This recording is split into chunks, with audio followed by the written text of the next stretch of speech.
तुमचे अभिप्राय कमेंट्समध्ये नक्की कळवा.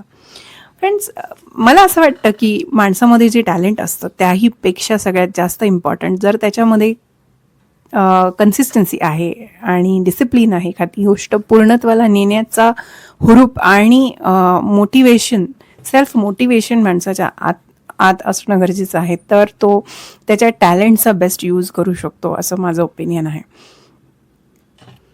मला असं म्हणायचं आहे, consistency is more powerful than talent. Talent important आहेच. टॅलेंटच्या जोरावर आपण चार चौघात उठून दिसतो.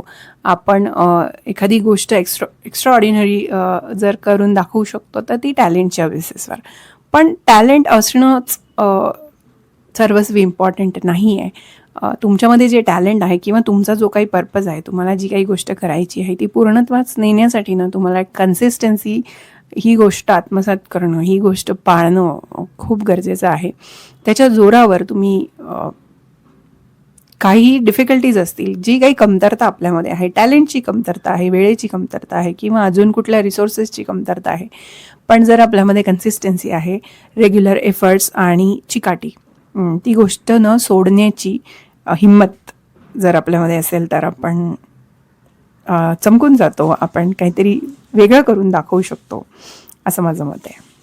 मी माझ्या टीचिंग एक्सपिरियन्समधला हा अनुभव तुमच्यासोबत इथे शेअर करते की मी अनेकदा असं पाहिलं आहे की मुलं असतात, स्टुडंट्स असतात, त्यांच्यामध्ये काही मुलं खूप टॅलेंटेड असतात, खूप इंटेलिजंट असतात, पण त्यांच्या टॅलेंटचं अनेकदा कौतुक होतं आणि अनेकदा ॲप्रिसिएशन मिळतं. त्यामुळे ही मुलं कन्सिस्टंट एफर्ट्स देणं गरजेचं समजत नाही आणि ती थोडंसं त्या गोष्टीला ग्रांटेड घेतात आणि वेळेवरती ते जस्ट त्यांचा टॅलेंटच्या भरोशावरती बसलेले असतात.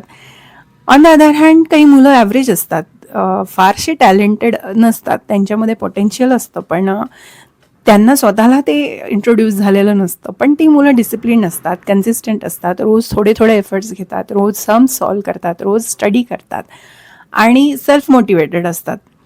तर तुम्हाला काय वाटतं, एक्झाममध्ये कोण टॉप करत असेल? मोस्ट ऑफ द टाईम मी बघितलं आहे की ही जी कन्सिस्टंट मुलं असतात, टॅलेंटेड मुलांपेक्षाही ही मुलं जास्त टॉपर्स असतात. आणि असे एक्सपिरियन्सेस मी स्टुडंट्सचे ऐकलेत की ती मुलं फार इंटेलिजंट, फार टॅलेंटेड नाही आहेत, पण ती टॉपला आहेत. टॉपची पोझिशन त्यांनी अचीव केली आहे, ती केवळ कन्सिस्टन्सीच्या जोरावर असते. So always I will say consistency is more powerful than talent. Talent तुम्हाला फेमस करेल, टाळ्या मिळवून देईल, पण कन्सिस्टन्सी नेहमी तुम्हाला स्टँडिंग ओवेशन मिळवून देईल. फ्रेंड्स, आपल्या लाईफमध्ये पण असं होतं ना की आपण बऱ्याचदा नवीन वर्ष सुरू झालं की नवीन रिझोल्युशन स्टार्ट करतो की मी अमुक एक गोष्ट करणार, मी जिम स्टार्ट करणार, मी नवीन कोर्स स्टार्ट करणार, मी नवीन स्टडी स्टार्ट करणार, नवीन पद्धतीने काहीतरी गोष्ट सुरू करणार लाईफमध्ये किंवा यूट्यूब चॅनल स्टार्ट करणार.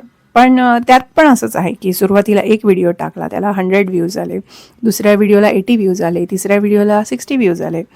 असं करत करत तो डिमॉरलाइज होतो आणि काही दिवसांनी त्याचा मूड जातो आणि तो ते काम थांबवतो. सो इथे कन्सिस्टन्सी ब्रेक होते आणि इथे सगळा गेम चेंज होत असतो की आपण आपल्या कामामध्ये, एफर्ट्समध्ये कन्सिस्टन्सीला धरून ते काम कंटिन्यू करत राहिलो ना तर सक्सेस आपल्याला एक ना एक दिवस नक्की मिळतं.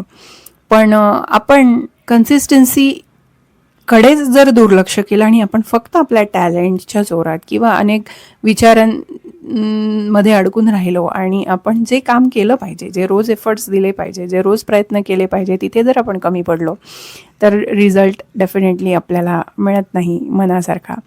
आणि हीच गोष्ट जास्त गेम चेंजिंग आहे की कन्सिस्टंट एफर्ट्स आणि डिसिप्लिन, प्लॅनिंग आणि ते एक्झिक्युशन, डेली एक्झिक्युशन, थोडे थोडे efforts, without getting bored, without getting distracted, तुम्ही ते करत राहिलं पाहिजे.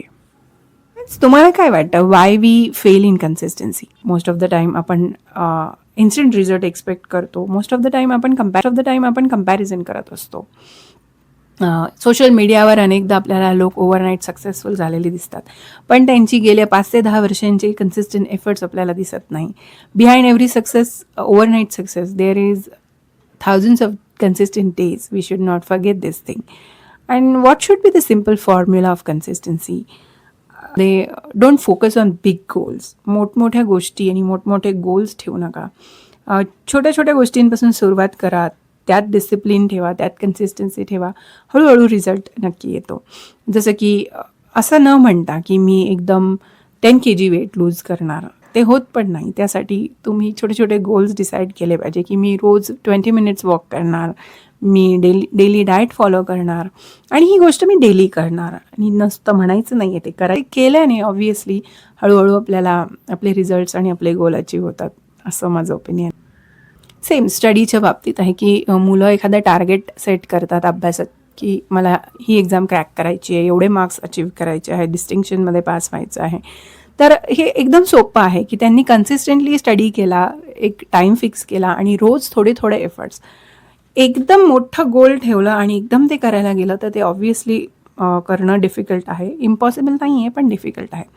पण जर कन्सिस्टन्सी ठेवली आणि रोज छोटे छोटे गोल्स अचीव करत गेलो तर आपण आपलं टार्गेट कंप्लीट करू शकतो आणि आपण सक्सेस डेफिनेटली. बऱ्याचदा आपल्याला असं वाटतं की मी खूप टॅलेंटेड नाही आहे, माझ्याकडे तेवढं स्किल नाही आहे, मी तेवढा स्मार्ट नाही आहे. हे एक्सक्युजेस आपण अनेकदा देत असतो की जेव्हा पण आपण ॲनालिसिस करतो की मला एखादी गोष्ट करायची होती पण मी ती नाही करू शकलो. का नाही करू शकलो? बिकॉज मी तेवढा टॅलेंटेड नव्हतो, माझ्यामध्ये तेवढे एफर्ट्स घेण्याची क्षमता नव्हती. असे रिझन्स आपण स्वतःला देत असतो. पण मला एक म्हणायचं आहे की देव सगळ्यांना सारखं टॅलेंट देत नाही, पण संधी सगळ्यांना सारखी असते, वेळ सगळ्यांना सारखा असतो. 24 तास देवाने सगळ्यांना सारखेच दिलेले असतात. त्याचं युटिलायझेशन कसं करायचं हे आपल्यावरती डिपेंड करत असतं. सो मला असं वाटतं की हे 24 आवर्स जे गिफ्ट आपल्याला, फ्री गिफ्ट आपल्याला मिळालं आहे, त्याचं बेस्ट युटिलायझेशन केलं, कन्सिस्टंट एफर्ट्स जर आपण आपल्या ड्रीम्स किंवा आपले जे काही लक्ष आहे त्याच्या मागे जर दिले ना, तर आपण हे सगळे एक्सक्युजेस जे देतो सक्सेसफुल न होण्याचे, ते देण्याची वेळ आपल्यावर कधीच येत नाही. थोड्यापासून छोट्यापासून सुरुवात केली पाहिजे. Start small and fix one time. एक वेळ ठरवा, छोटे छोटे गोल्स डिसाईड करा, त्याला कन्सिस्टंटली एक्झिक्यूट करा.